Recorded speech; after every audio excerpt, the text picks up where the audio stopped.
দেশের ইতিহাসে দ্বিতীয় সর্বোচ্চ তাপমাত্রা চুয়াডাঙ্গায় বৃহস্পতিবার পর্যন্ত প্রাথমিক ও মাধ্যমিক শিক্ষা প্রতিষ্ঠান বন্ধের নির্দেশ হাইকোর্টের। গতকাল 6 দিনের সরকারি সফর শেষে থাইল্যান্ড থেকে দেশে ফিরলেন প্রধানমন্ত্রী শেখ হাসিনা। অনুমোদন ছাড়া বিদেশি ওষুধ বিক্রি বন্ধ করতে হবে জানালো হাইকোর্ট, সঠিক মূল্য নির্ধারণে সংশ্লিষ্টদের নির্দেশ।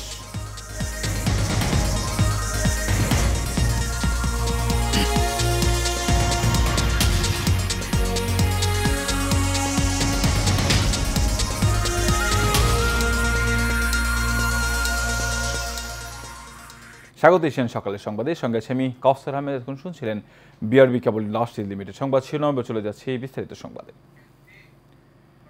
সব রেকর্ড ভেঙে মৌসুমের সর্বোচ্চ তাপমাত্রায় পড়ছে চুয়াডাঙ্গা। এ জেলায় সোমবার দেশের সর্বোচ্চ তাপমাত্রা 43 ডিগ্রি সেলসিয়াস রেকর্ড করা হয়েছে। চুয়াডাঙ্গা আঞ্চলিক আবহাওয়া পর্যবেক্ষণাগারে ইনচার্জ মোহাম্মদ জামিনুর জানান, সোমবার বিকেল 3টায় এই মৌসুমের সর্বোচ্চ তাপমাত্রা রেকর্ড হয়েছে চুয়াডাঙ্গায়। এ সময় বাতাসের আর্দ্রতা ছিল 13%। এখন এই জেলায় অতি তাপদাহ চলছে। এ অবস্থা আগামী কয়েকদিন থাকতে পারে। এদিকে রাজধানী ঢাকা সোমবার তাপমাত্রা রেকর্ড করা হয়েছে 40.3 ডিগ্রি সেলসিয়াস। তীব্র তাপপ্রবাহে জনজীবন অস্থির হয়ে উঠেছে। তীব্র রোদের কারণে বেলা বাড়ার সঙ্গে সঙ্গে রাস্তাঘাটে লোকজনের চলাচল সীমিত হয়ে পড়ছে। আবার অনেকেই জরুরি প্রয়োজন ও জীবন জীবিকার তাগিদে প্রচণ্ড তাপপ্রবাহ উপেক্ষা করে কাজে বের হচ্ছেন। এতে অনেকেই অসুস্থ হয়ে পড়ছেন। ব্যবসা প্রতিষ্ঠানগুলো খুবই অসহায় হয়ে পড়েছে। অতিরিক্ত তাপমাত্রা রোদে মানুষ হিমশিম খেয়ে যাচ্ছে। রিক্সাওয়ালা কুলি দিন মজুরেরা খুব কষ্টে জীবনযাপন করছে। এটা আর 1 থেকে 2 দিন অব্যাহত থাকতে পারে, তারপর তাপমাত্রা কিছুটা কমার সম্ভাবনা আছে। আগামী সপ্তাহের মাঝামাঝি বৃষ্টিপাতের সম্ভাবনা আছে। বৃষ্টিপাত হলে তাপমাত্রা সহনীয় পর্যায়ে নেমে আসবে। এদিকে দেশে চলমান দাবদাহের কারণে প্রাথমিক, মাধ্যমিক, স্কুল ও মাদ্রাসার ক্লাস আগামী বৃহস্পতিবার পর্যন্ত বন্ধ রাখার নির্দেশ দিয়েছেন হাইকোর্ট। বিচারপতি KM কামরুল কাদের ও বিচারপতি খিজির হায়াতের হাইকোর্ট বেঞ্চ সব প্রণোদিত হয়ে এ আদেশ দেন। বিস্তারিত জানাচ্ছেন মিতু। প্রচণ্ড তাপপ্রবাহের কারণে ঢাকা, চুয়াডাঙ্গা, যশোর, খুলনা ও রাজশাহী জেলার সব মাধ্যমিক স্কুল, কলেজ, মাদ্রাসা ও কারিগরি শিক্ষা প্রতিষ্ঠান বন্ধ ঘোষণা করেছে সরকার। তবে সারা দেশেই খোলা রয়েছে প্রাথমিক বিদ্যালয়। বিদ্যালয় ঘুরে দেখা যায় অনেকটাই গরমে নাজেহাল শিক্ষার্থীরা। জানায় সামনে পরীক্ষা থাকায় ক্লাস করছে তারা।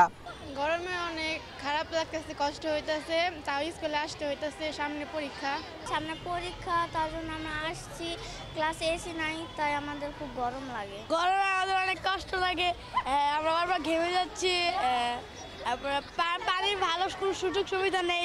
পরিস্থিতি পরিবর্তন না হলেও প্রাথমিক বিদ্যালয় খোলা থাকায় উদ্বেগ অভিভাবকরা।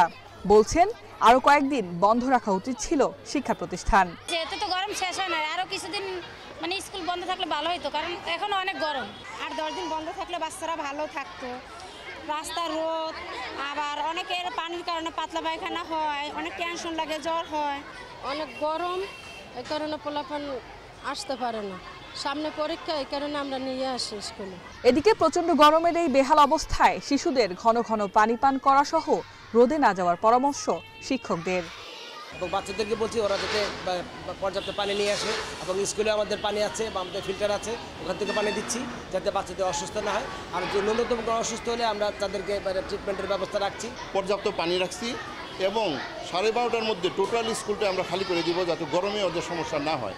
সারা দেশে চলছে ৩য় দফায় হিট অ্যালার্ট। তাই এই সময় স্কুল খোলা রাখা আর বন্ধ রাখা নিয়ে শিক্ষক, শিক্ষার্থী এমনকি অভিভাবকদের মধ্যে রয়েছে মিশ্র প্রতিক্রিয়া। Mitu, Asian television, Dhaka. থাইল্যান্ডে 6 দিনের সরকারি সফর শেষে ব্যাংকক থেকে দেশে ফিরেছেন প্রধানমন্ত্রী শেখ হাসিনা। প্রধানমন্ত্রী তার সফর সঙ্গীদের বহন করে বিমান বাংলাদেশ এয়ারলাইন্সের ফ্লাইটটি সোমবার সকালে 11:30টায় ঢাকার হযরত শাহজালাল আন্তর্জাতিক বিমানবন্দরে অবতরণ করে। এর আগে থাইল্যান্ডের স্থানীয় সময় সোমবার সকাল 10:10 থাইল্যান্ডের ডন মুয়াং আন্তর্জাতিক বিমানবন্দর থেকে যাত্রা করে ফ্লাইটটি। এর আগে শেখ হাসিনা থাই প্রধানমন্ত্রী সেট্রা থাভিসিনের আমন্ত্রণে দুই দেশের মধ্যে দ্বিপাক্ষিক সম্পর্ক জোরদারে দ্বিপাক্ষিক ও বহুপাক্ষিক উভয় সফরের অংশ হিসেবে 24 এপ্রিল সেখানে যান। গত 26 এপ্রিল থাই প্রধানমন্ত্রী থাভিসিনের সঙ্গে গভর্নমেন্ট হাউসে দ্বিপাক্ষিক আলোচনা করেন এবং বাংলাদেশ ও থাইল্যান্ডের দুই নেতার উপস্থিতিতে দুই দেশের মধ্যে ভিসা অব্যাহতি, জ্বালানি, পর্যটন ও শুল্ক সংক্রান্ত বিষয়ে সহযোগিতা এবং মুক্ত বাণিজ্য চুক্তির আলোচনার বিষয়ে 5টি দ্বিপাক্ষিক নথি সই হয়।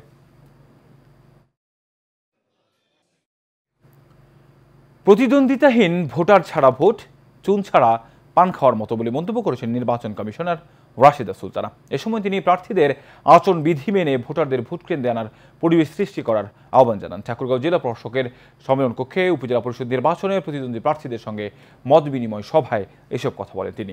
নির্বাচন কমিশনার রাশিদা সুলতানা অবাধ, সুষ্ঠু, নিরপেক্ষ নির্বাচন উপহার দিতে আইন শৃঙ্খলা বাহিনীর সকল সদস্যদের প্রার্থীদের সমান চোখে দেখার নির্দেশনা দেন। সেই সঙ্গে সংবাদ মাধ্যমকে বস্তুনিষ্ঠ সংবাদ পরিবেশনের আহ্বান জানান। সভায় জেলা প্রশাসক মাহবুব রহমান সহ প্রশাসনের বিভিন্ন দপ্তরের প্রধানগণ উপস্থিত ছিলেন। ভোটারবিহীন ভোট বা প্রার্থীবিহীন ভোট বা নির্বাচনের প্রতিদ্বন্দ্বিতাবিহীন ভোট, এটা যে অনেকটা চুন ছাড়া পানির মতো। এই জন্য আপনাদের উপস্থিতিটাও, আপনাদের এখানে সরব প্রতিদ্বন্দ্বিতা যেরকম দরকার, ঠিক ভোটারদের উপস্থিতি, ভোটারদের আনা, তাদের ভোটাধিকারটা প্রয়োগ করার পরিবেশ দেওয়া, এটাও কিন্তু অত্যন্ত জরুরি এবং এটা আপনাদের সবার সহযোগিতা ছাড়া কিন্তু নির্বাচন কমিশন একা পারবে না। যার যার খেয়াল খুশি মতো ওষুধের দাম বাড়ানো বন্ধে স্বাস্থ্য সচিব ও ওষুধ প্রশাসনকে নির্দেশ দিয়েছে হাইকোর্ট। বিচারপতি মোস্তফা জামান ইসলামের নেতৃত্বাধীন হাইকোর্ট বেঞ্চ নির্দেশ দেন। ওষুধ কোম্পানিগুলোর বিরুদ্ধে ব্যবস্থা নিয়ে আগামী 30 দিনের মধ্যে জানাতে বলা হয়েছে স্বাস্থ্য অধিদপ্তরের মহাপরিচালককে। অনুমোদন ছাড়া বিদেশি ওষুধ বিক্রি বন্ধের নির্দেশ দিয়েছে হাইকোর্ট। এছাড়া দেশের ফার্মাসিউটিক্যালস কোম্পানিগুলোর বেআইনিভাবে ওষুধের মূল্য নির্ধারণ বন্ধে ব্যবস্থা না নেওয়া কেন অবৈধ নয়, এ বিষয়ে একটি রুল জারি করেছে হাইকোর্ট।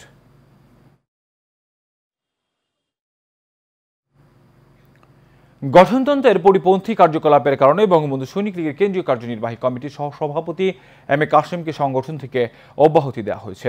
বঙ্গবন্ধু সৈনিক লীগের সভাপতি বীর মুক্তিযোদ্ধা আলহাজ হারুন রশিদ সিআইপি স্বাক্ষরিত এক বিজ্ঞপ্তিতে একথা জানানো হয়। ওই বিজ্ঞপ্তিতে বলা হয়েছে, সংগঠনের সভাপতি দেশের বাইরে অবস্থান করাকালীন সময়ে ভারপ্রাপ্ত সভাপতির দায়িত্ব পেয়েছেন মর্মে সামাজিক যোগাযোগ মাধ্যমে ঘোষণা দেন এম এ কাশেম।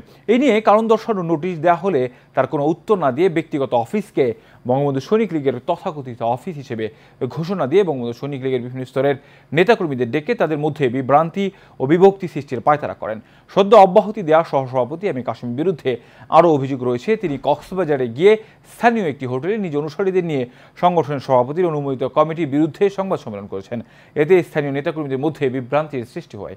এ সকল সংগঠন বিরোধী কর্মকাণ্ডে লিপ্ত থাকায় গঠনতন্ত্র মোতাবেক এম এ কাশেমকে বঙ্গবন্ধু সৈনিক লীগের কেন্দ্রীয় কার্যনির্বাহী কমিটির সহসভাপতি পদ থেকে অব্যাহতি দেওয়া হয়েছে বলে সংগঠনের বিজ্ঞপ্তিতে জানানো হয়। একই সাথে ভবিষ্যতে সংগঠনের কোনো কার্যক্রমে জড়িত হলে তার বিরুদ্ধে আইনানুগ ব্যবস্থা নেওয়া হবে বলেও হুঁশিয়ারি দেওয়া হয়েছে ওই বিজ্ঞপ্তিতে।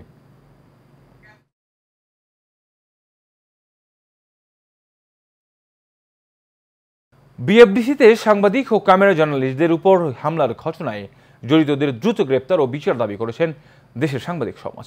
সোমবার জাতীয় প্রেস ক্লাবের সামনে টেলিভিশন ক্যামেরা জার্নালিস্ট অ্যাসোসিয়েশনের উদ্যোগে আয়োজিত মানববন্ধনে এ দাবি করেন সাংবাদিক সমাজ। বিস্তারিত রকিব মানিকের রিপোর্টে। সাংবাদিক ও ক্যামেরা জার্নালিস্টদের উপর হামলাকারীদের শাস্তি দাবি করেন সাংবাদিক নেতারা। বিএফএজের সাবেক সভাপতি ও সিনিয়র সাংবাদিক মঞ্জুরুল আহসান বুলবুল বলেন, কতিপয় চলচ্চিত্রকর্মী তাদের জঘন্য কর্মকাণ্ডের কারণে গোটা চলচ্চিত্র অঙ্গন কলঙ্কিত হচ্ছে। এর বিচার না হলে তাদেরকে বয়কট করা হবে। বাংলাদেশ ফেডারেল সাংবাদিক ইউনিয়ন, ঢাকা সাংবাদিক ইউনিয়নের সম্পৃক্তি ছাড়া কোনো সমঝোতা, কোনো আলোচনা এখানে গ্রহণযোগ্য হতে পারে না এবং সেই আলোচনার মধ্য দিয়ে যা সিদ্ধান্ত বের হয়ে আসবে বাংলাদেশের সকল সাংবাদিক সমাজ সেটা মানবে। এই বিষয়টি দ্রুত সমঝোতা না করেন তাহলে এটি একটা তো আইনগতভাবে আমরা অগ্রসর হবই, একটা তো সরকারের কাছে যেটা আমাদের নেতৃবৃন্দ বলেছে তাদের কাছে আমরা যাব। বিএফএজের সভাপতি ও মহাসচিব বলেন, কারা হামলা করেছে সেটি ভিডিও ফুটেজ পরিষ্কারভাবে দেখা যাচ্ছে। এদের চিহ্নিত করে গ্রেফতারের দাবি জানানো হয়। কারো কাছ থেকে আপনার 5-10 হাজার টাকা আপনাদের নেওয়ার কোনো প্রয়োজন নেই। এটি সম্মানের আর ওটি অসম্মানের। সাংবাদিকরা সম্মানের সাথেই থাকবে। কেবিআইতে সন্ত্রাসীদের আড্ডা হতে পারে না। আপনি অবিলম্বে ব্যবস্থা নেন। এফডিসির এমডি মহোদয়, আপনি এটা কি করে এটা বরদাস্ত করলেন যে আপনার সেখানে সন্ত্রাসীরা সাংবাদিকদের উপরে হামলা করবে?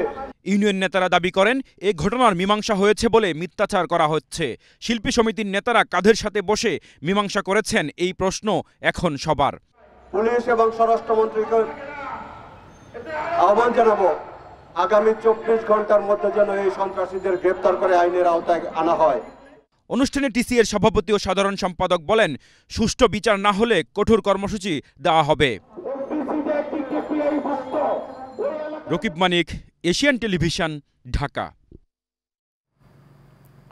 ব্রাহ্মণবাড়িয়ায় ট্রাক চাপায় শাহাদাত হোসেন ভুইয়া নামে এক মোটরসাইকেল আরোহী নিহত হয়েছে। সোমবার সন্ধ্যায় শহরের বাদুঘর ফাটাপুকুর এলাকায় এই ঘটনা ঘটে। তার সাথে থাকা দুই বন্ধু জানান, শাহাদাত ভাদুগড় এলাকার একটি দোকান থেকে মোটরসাইকেলের তেল নিয়ে শহরে ফিরছিল। পথে একটি ট্রাক ওভারটেক করতে গেলে বিপরীত দিক থেকে আসা একটি সিএনজি অটোরিকশা তাদের ধাক্কা দেয়। তখন শাহাদাত নিয়ন্ত্রণ হারিয়ে ট্রাকের নিচে ছিটকে পড়ে। এতে ট্রাকের চাপায় পিষ্ট হয়ে ঘটনাস্থলেই তার মৃত্যু হয়। খবর পেয়ে হাইওয়ে পুলিশ তার মরদেহ উদ্ধার করে ব্রাহ্মণবাড়িয়া সদর হাসপাতালে পাঠায়। ব্রাহ্মণবাড়িয়া সদর মডেল থানার ভারপ্রাপ্ত কর্মকর্তা আসলাম হোসেন জানান, এই ঘটনায় ট্রাকটিকে আটক করা হয়েছে।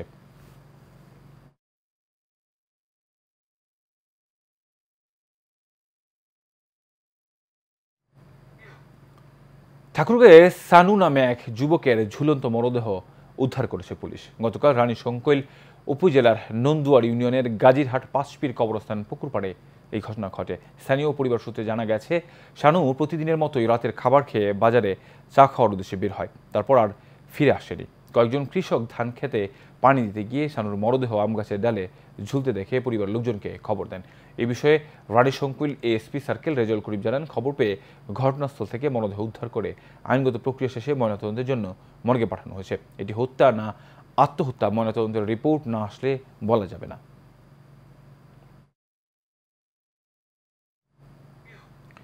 কক্সবাজারের চকরিয়া দুলহাজরা খালে জেলের ছদ্মবেশে অভিযান চালিয়ে 12,50,000 পিস ইয়াবা উদ্ধার করেছে পুলিশ।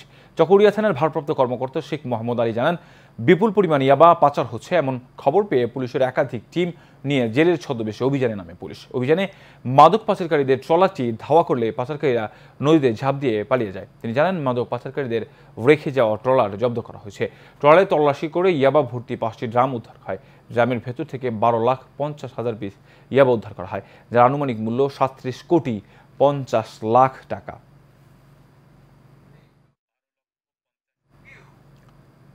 ঢাকা আরিচা মহাসড়কের ধামরাই অংশে অবাধে চলছে অনুমোদনহীন যানবাহন। কেউ যেন দেখার নেই। ব্যস্ততম ওই মহাসড়কে সিএনজি অটোরিকশা চলায় বেড়েছে দুর্ঘটনার ঝুঁকি। মহাসড়কে সিএনজি অটোরিকশা বন্ধে নিয়মিত অভিযানের কথা বলছে হাইওয়ে পুলিশ, তবে নেই এর কোনো বাস্তব প্রতিক্রিয়া। ধামরাই প্রতিনিধি মনার হোসেন রুবেলের তথ্য ও চিত্রে বিস্তারিত জানাচ্ছেন আরব ইসলাম হিমু। ধামরাইয়ে ঢাকা আরিচা মহাসড়কে দেদারসে চলছে সিএনজি চালিত অটোরিকশা। এতে প্রায় ঘটছে দুর্ঘটনা, যাচ্ছে প্রাণ। মহাসড়কের পুলিশি অভিযানেও থামানো যাচ্ছে না এসব বাহন। দাপিয়ে বেড়াচ্ছে নিষিদ্ধ সব যানবাহন। লেন নির্দিষ্ট করা থাকলেও এসব সিএনজি চালিত অটোরিকশা চলাচল করে মূল সড়কে। মহাসড়কে যদি না উঠি তাহলে আমার পরিবার ফ্যামিলি সহ মানে আমাদের না খেয়ে মরতে হবে। মূল রাস্তাটা ভিতর দিয়ে চালাই, এখান থেকে এটুকু পর্যন্ত চলে আর কি। মহাসড়ক ছাড়া তো এখন যাওয়ারও কায়দা নাই, রুগী টুগি না হইলে। স্থানীয়দের অভিযোগ, আইন শৃঙ্খলা বাহিনীকে বিশেষভাবে ম্যানেজ করেই মহাসড়কে চলছে এসব যান। ঢাকার মহাসড়কে আসলে পুলিশের গাফিলতির কারণে এগুলো চলতে পারতেছে, তা না হলে এটা চলা সম্ভব ছিল না। উল্টা মোড়া দেয়, অটো মোটায় আমার ঝামেলা করে আলায়। ড্রাইভিং লাইসেন্স নাই, কিভাবে চালাইতে হবে সেটা বুঝে না তোরা। রাত্রে চালাই, দিনে চালাই, একটা গাড়ি ওভারটেক করা গেলেও সাইড হয় না। ডাইনে পারলে ডাইনে বইরা দেয়, বামে পারলে বামে বইরা দেয়, কোনো ডাইনে বামে তাকায় না। এমন অভিযোগ অস্বীকার করে আইন শৃঙ্খলা বাহিনীর এই কর্মকর্তা জানান, এদের বিরুদ্ধে নিয়মিত অভিযান পরিচালনা করা হয়। আমরা ঢাকা আরিচা মহাসড়কে আমাদের গোল্লরা হাইওয়ে থানায় আমার জুরিডিকশনের মধ্যে 55টা ফিডার রোড আছে।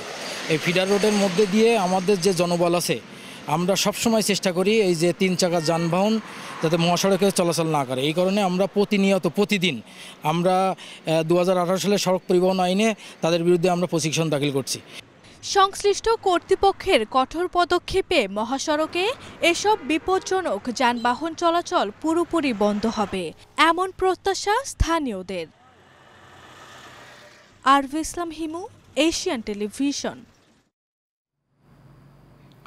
অসহ্য গরমে এতটুকু স্বস্তি দিতে সাভারের আমিনবাজারে পথচারী ও সাধারণ খেটে খাওয়া মানুষদের মাঝে বিনামূল্যে বিশুদ্ধ খাবার পানি, স্যালাইন ও শরবত বিতরণ করা হয়েছে। গ্রীষ্মের অসহনীয় গরমে অতিষ্ঠ সকল পেশাজীবী মানুষ, তবুও থেমে নেই তারা। ক্লান্ত শরীরেও ছুটে চলছে জীবিকার তাগিদে। বিশুদ্ধ খাবার পানি, স্যালাইন ও শরবত বিতরণের এই আয়োজন যতদিন তাপদাহ না কমে ততদিন চালিয়ে যাওয়ার ঘোষণা দেন রাজু আহমেদ শ্যামল।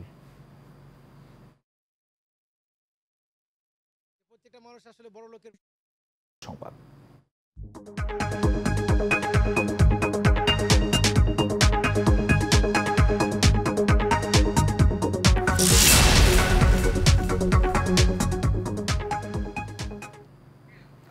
এক দশকের ধারাবাহিকতায় এবছরও বিশ্ব সাহিত্য কেন্দ্রের বই পড়া কর্মসূচিতে ৩৯,৬৮০টি বই হস্তান্তর করল বিকাশ। শিক্ষার্থীদের মনের বিকাশ ও উৎকর্ষের লক্ষ্যে দেশজুড়ে বিভিন্ন স্কুলে এই বইগুলো বিতরণ করা হয়।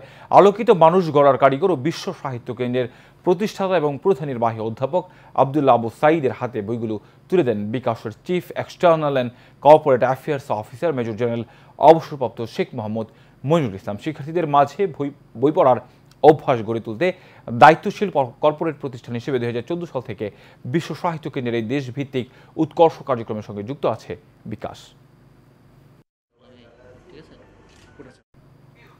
দেশের অন্যতম এলপি গ্যাস অপারেটর ওমেরাইয়ের উদ্যোগে স্বাস্থ্য নিরাপত্তার উপর ক্লিন ফুয়েল হিসেবে এলপিজির প্রভাব শীর্ষক গোলটেবিল আলোচনা অনুষ্ঠিত হয়েছে। বিইআরসি চেয়ারম্যান নুরুল আমিন গোলটেবিল বৈঠকের সভাপতিত্ব করেন। বৈঠকটি সঞ্চালনা করেন ওমেরা এলপিজির প্রধান নির্বাহী কর্মকর্তা তানজিম চৌধুরী। অনুষ্ঠানে বাংলাদেশের এলপিজি সেক্টরের ক্রস ফিলিং, এলপিজি ব্যবহার সম্পর্কে অপর্যাপ্ত সচেতনতা, মিডিয়া যোগাযোগ, ভুল তথ্য এবং এলপিজি সিস্টেমের অনুপযুক্ত নকশা ও ইনস্টলেশনের মতো কারণগুলোকে এ খাতের প্রতিবন্ধকতা হিসেবে চিহ্নিত করা হয়েছে।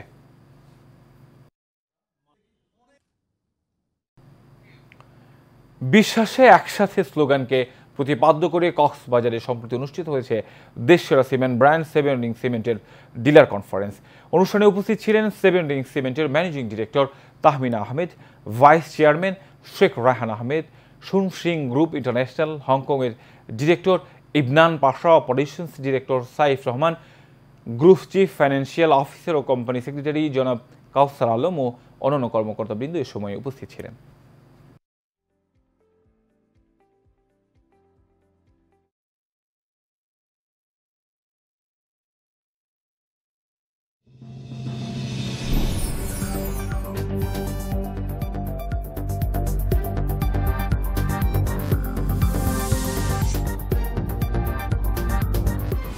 HM Expert B500 CWR স্বাধীনতার সুবর্ণ জয়ন্তীতে নতুন বাংলাদেশ গড়ার প্রত্যয়। HM Steel B500 CWR।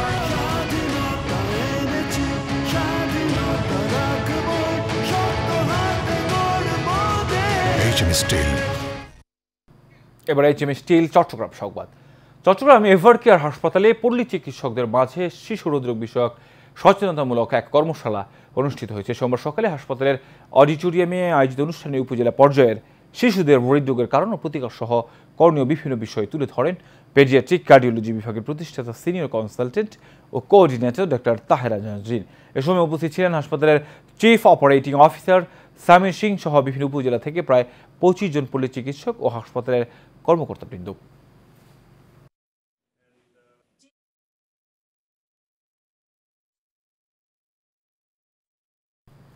শেষ করবো এশিয়ান সকালের সংবাদের আগে বিআরবি কেবল ইন্ডাস্ট্রি লিমিটেড সংবাদ শিরোনাম জানাবো।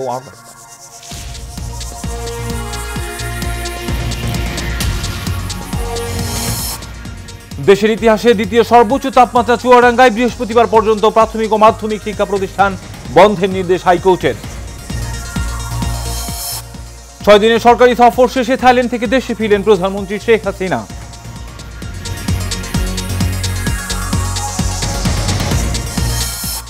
এবং অনুমোদন ছাড়া বিদেশি ওষুধ বিক্রি বন্ধ করতে হবে জানালো হাইকোর্ট, সঠিক মূল্য নির্ধারণে সংশ্লিষ্টদের নির্দেশ।